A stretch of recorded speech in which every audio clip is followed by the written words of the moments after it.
Hey all, it's me again, and it has been one busy weekend for me between schoolwork and a whole bunch of family stuff that's been finished up to this week or this weekend, which I had to play a hand in a little bit. But it's all pretty much done with, and oh yes, this is all gone. You may have seen me without hair, or I'm sorry, with long hair, and I've shaved it all because it's August and it is hot and this dramatic coolness up here now. And I'm not talking popularity, I'm talking temperature. Just cool. Big temperature difference. But I actually didn't want to talk about hairstyles. What I wanted to talk about was I never really gave specific examples here. I gave definitions and I gave an idea on what the general idea or what you don't do with school. And one of the things I stressed about is playing sports, play sports, but don't play sports to be popular. And that's one of the things. But I wanted to stress on just some of the little things that I did that got myself into a lot of trouble. One of the examples, which did this to myself, is I worked as a teacher's assistant for one of my science classes. One of the jobs was feeding an African monitor lizard, which is pretty cool because the lizard itself was actually really long. It was about 16, 18 inches long. And this sucker, we fed it mice. It just gobbled them up. It was really cool on that. But I had to clean his cage. Now, I had a white lab coat, and I also had hair that was spiked. So, and on top of that, my hair was naturally auburn or red. And what happened is with the white lab coat, me carrying around a lizard, and with the spiked hair, I looked like a character from the Muppets named Beaker. Now, granted, the character Beaker on the Muppets is one of the most famous characters because all he just did went is me. That's it. But he was so hilarious on the Muppets, and I'm talking the original Muppets, not the. I haven't seen the latest movie, but not all the other movies. I'm talking the original television series of the Muppets. Just absolutely hilarious character, and he was in the sidekick comedy assistant to Bunsen and Beaker, as they called it.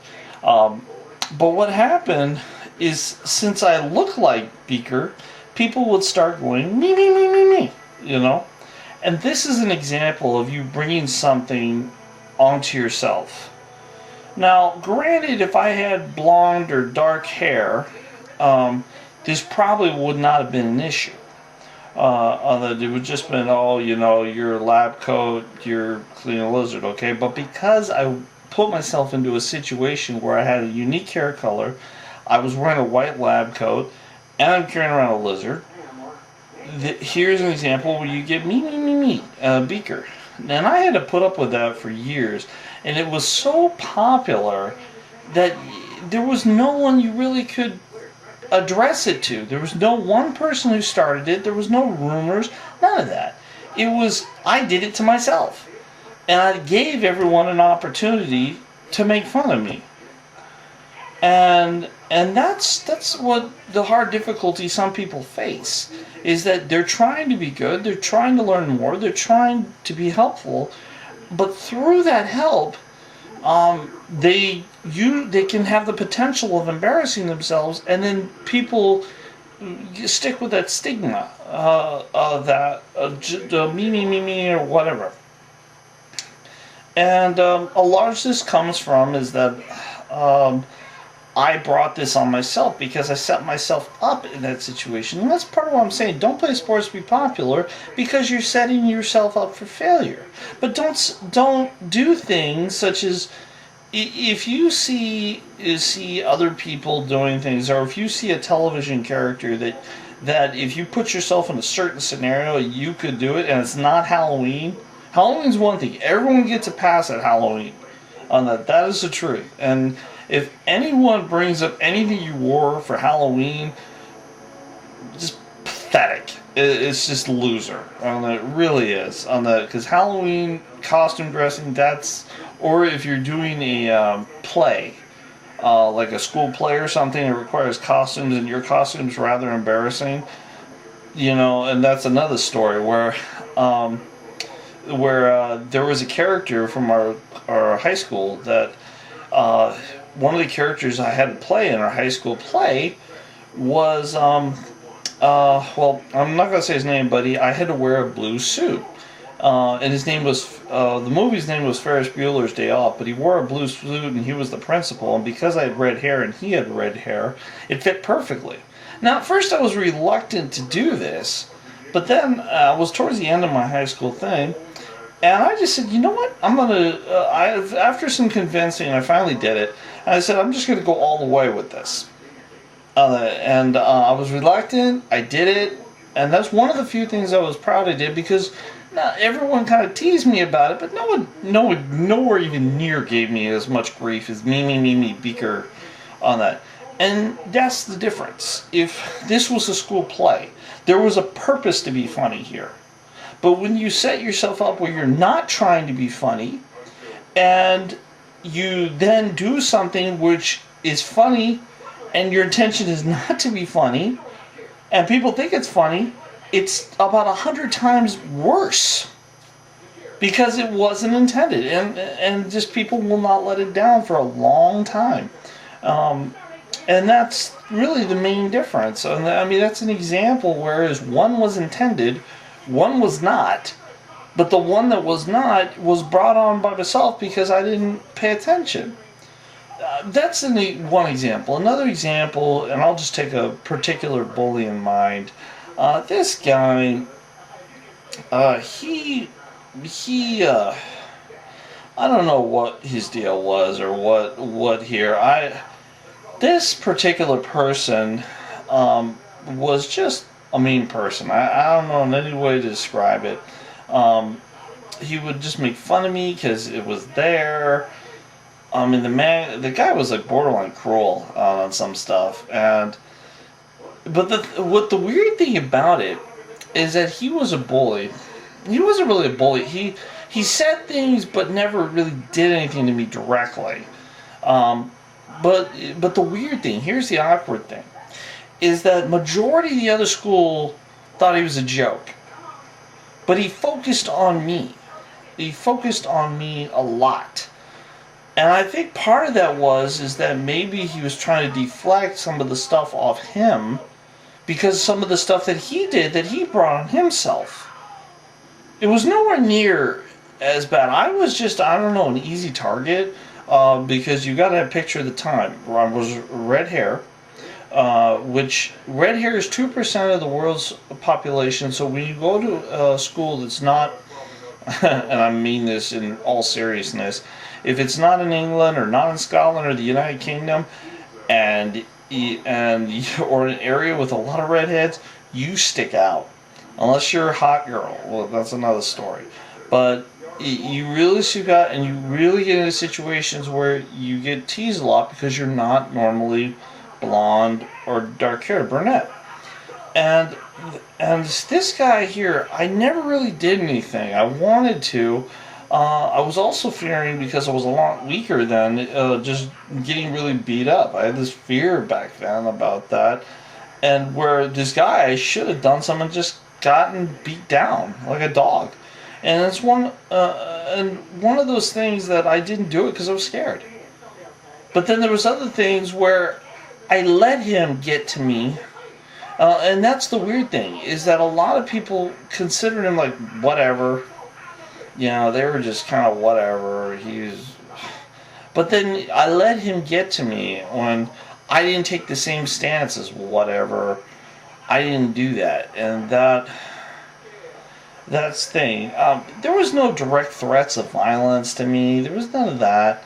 It just, I didn't do anything because I was honestly scared, and because I was scared of being beat up. I was scared of that, and what I was more scared of is see.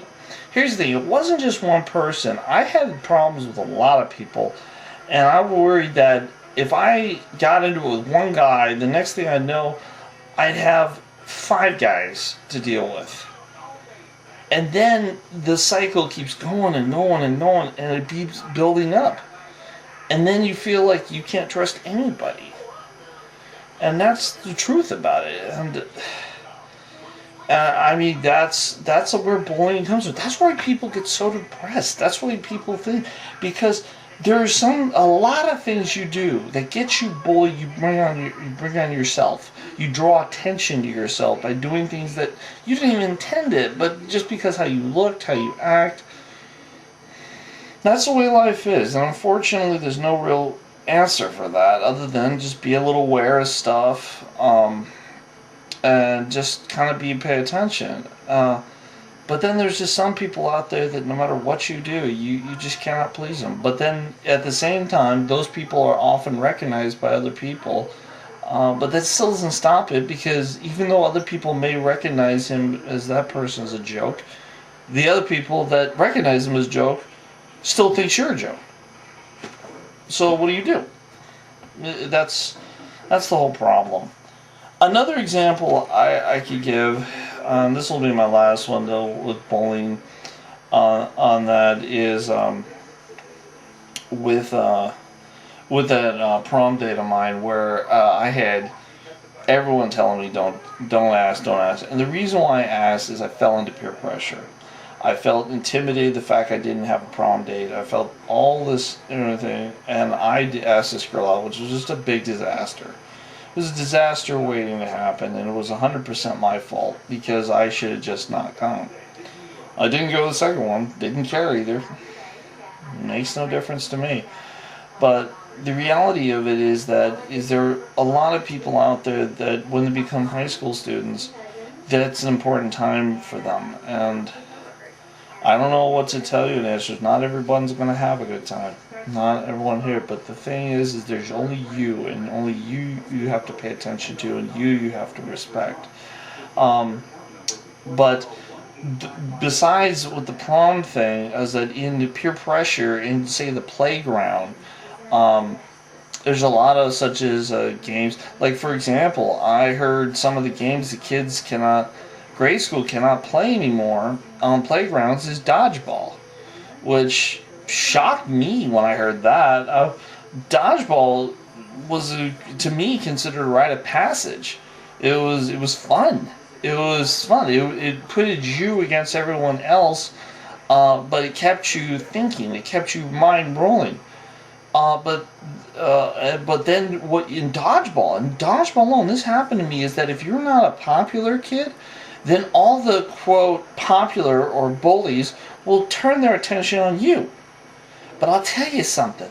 There's nothing more satisfaction that you could do that if you ever got into that game and they're throwing the ball at you and there's 4 or 5 of them and they still can't get you out. And I did that several times to them. And it just enrages them further. But it was a non-violent, non-way of doing it. It's just showing them you're not as good as you think you are. But to them it didn't matter anyway, because later on they're like, you're blah blah this, blah blah that. And that's an example. But then again, that's another example about bringing attention to yourself. But at the same time, what's worse? Proving to them that they're not as good as they think they are, or just taking there, letting them hit you with the ball, and then go, ha. That's your choice. You have to make that decision. But the peer pressure or dodgeball, when you're dealing with something like that, that's just stuff that you need to be aware of. That is something you need to deal with. But the best thing you can do, remember to be focused on yourself and try not to bring things on yourself, because I did it. And when I have kids, I'll tell them the things I did. And believe me, there's a lot of stories that I did. And I will try my best to steer them away from it. Say, your old man did this, don't do this. And that's the truth. I mean, one of my goals of a kid is to tell them the truth early on, which is going to be hard for me, because my parents didn't. I'm sure their parents didn't, but it's going to be the hard change. But I think now maybe you see some examples of what I went through. Maybe you can better relate to the bullying. Anyway, I hope everyone's having a good night. It's Sunday, and I'll talk to y'all later.